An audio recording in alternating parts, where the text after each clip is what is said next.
अच्छा, तो अगर हम वाटर की बात करते हैं, ठीक है, बॉडी के अंदर, तो 60% जो लीन बॉडी वेट है ना, ठीक है, वो वाटर से बना होता है, ठीक है।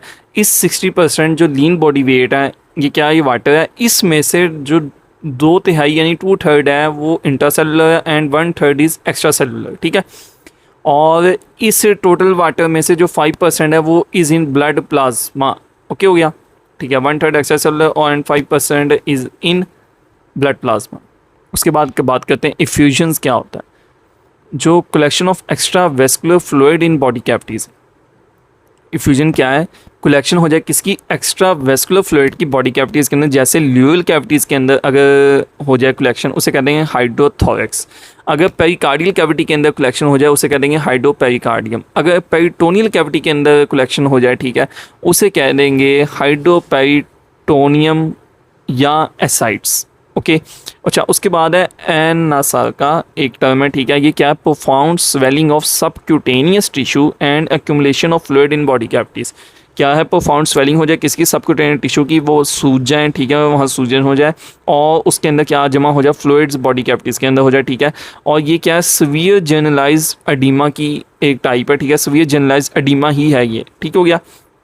अच्छा, ये क्या है, fluid movement between vascular and interstitial species is govern by two opposing forces, ठीक है। तो अब हम बात करेंगे आगे एडिमा के बारे में, ठीक है। क्या है कि जो फ्लूइड मूवमेंट है एक वेस्कुलर और इंटरस्टिशियल स्पेस, हमें पता है कि ब्लड वेसल होती है, ठीक है। सपोज ये ब्लड वेसल है तो इसके इधर भी क्या होगा, जाहिबा कोई ना कोई इन्वायरमेंट तो होगा ना। तो fluid movement between vascular and interstitial spaces, ठीक है। ये सपोज खून जा रहा है इसके अंदर, तो यहाँ भी एक इंटरस्टिशियल स्पेस होगी, यहाँ भी इंटरस्टिशियल स्पेस होगी, ठीक है ना। तो इसके ब्लड को इधर से न्यूट्रिएंट्स इधर जाने के और उधर से इधर को आने के, ठीक है। इस जो मूवमेंट है ये दो चीज़ों से गवर्न करती है, ठीक है। दो अपोजिंग फोर्सेस से गवर्न करती हैं। वो क्या है, वेस्कुलर हाइड्रोस्टैटिक प्रेशर, ठीक है, या कोलाइड ऑस्मोटिक प्रेशर, ठीक हो गया। Fluid movement between vascular and interstitial spaces is governed by two opposing forces, vascular hydrostatic pressure and colloid osmotic pressure, ठीक हो गया। उसके बाद बात अगर हम करते हैं एडिमा की। अच्छा, तो बेसिकली एडिमा है क्या, ठीक है। अगर हाइड्रोस्टैटिक प्रेशर ज़्यादा हो जाए और इंटरवेस्कुलर कोलाइड ऑस्मोटिक प्रेशर क्या हो जाए, कम हो जाए, ठीक है।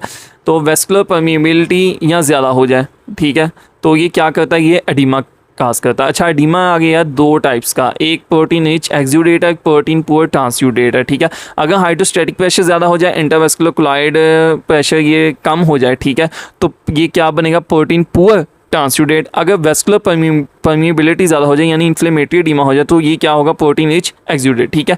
ए प्रोटीन पुअर ट्रांसुडेट की लो स्पेसिफिक ग्रेविटी है, ठीक है, 1.012, ठीक है।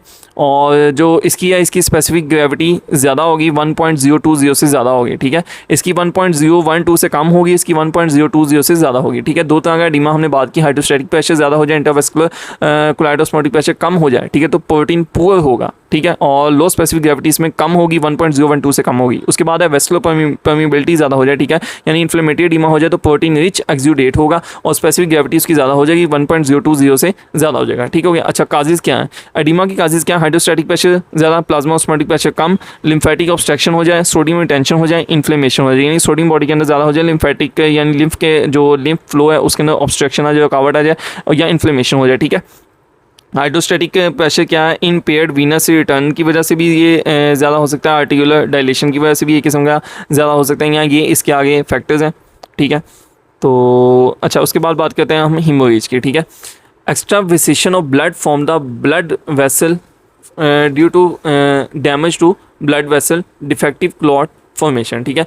एक्सफिशिएशन हो जाए ब्लड की फ्रॉम द वेसल, यानी ब्लड वेसल से क्या निकल गया, बाहर निकल गया, क्यों, यहाँ डैमेज हो जाए ब्लड वेसल को, यहाँ डिफेक्टिव क्लॉट फॉर्मेशन हो जाए, ठीक है। यहाँ कहीं मतलब ब्लड वेसल के अंदर कहीं गलत जगह क्लॉट फॉर्मेशन हो जाए और यहाँ डैमेज हो जाए ब्लड वेसल को, ठीक है। हीमोरेज में भी एक्सटर्नल और accumulate with in tissue haematoma, यहाँ एक्सटर्नल हो सकता है, यहाँ टिश्यू के अंदर ही हो सकता है, जिसे हम कहते हैं हीमाटोमा, ठीक हो गया। अच्छा, उसके बाद ये चंद चीज़ें, ठीक है, ये पेटिची हैं, ठीक है। ये पेटिची क्या है, हीमोरेज की आगे टाइप्स हैं, ड्यू टू प्लेटलेट काउंट कम हो जाए तो डिफेक्टिव प्लेटलेट फंक्शन होगा, ठीक है, लॉस ऑफ वेस्कुलर सपोर्ट वाल हो जाएगी, विटामिन सी की डेफिशिएंसी, ठीक है, प्लेटलेट काउंट पेटिची में क्या हो जाएगा, कम हो जाएगा, ठीक है, defective platelet function, loss of vascular support हो जाए वाल हो जाएगी, ठीक है, लॉस ऑफ वेस्कुलर सपोर्ट वाल और विटामिन सी डेफिशिएंसी, ठीक है। उसके बाद पर्पल है, ठीक है, ये due to same disorder like petechiae, ठीक है, ये भी इसके अंदर डिसऑर्डर काजेज आएंगे, ठीक है, और इसके साथ साथ ट्रॉमा हो सकता है, ठीक है, वेस्कुलर इन्फ्लेमेशन हो सकती है, वेस्कुलर फ्रेजिलिटी क्या हो जाएगी ज़्यादा, यानी बहुत ज़्यादा जो वेस्कुलर सब्सटेंसेस हैं वो बहुत नाजुक हो जाएंगे, फ्रेजिलिटी नाजुक सेंसिटिविटी को एक किस्म का कहते हैं ना।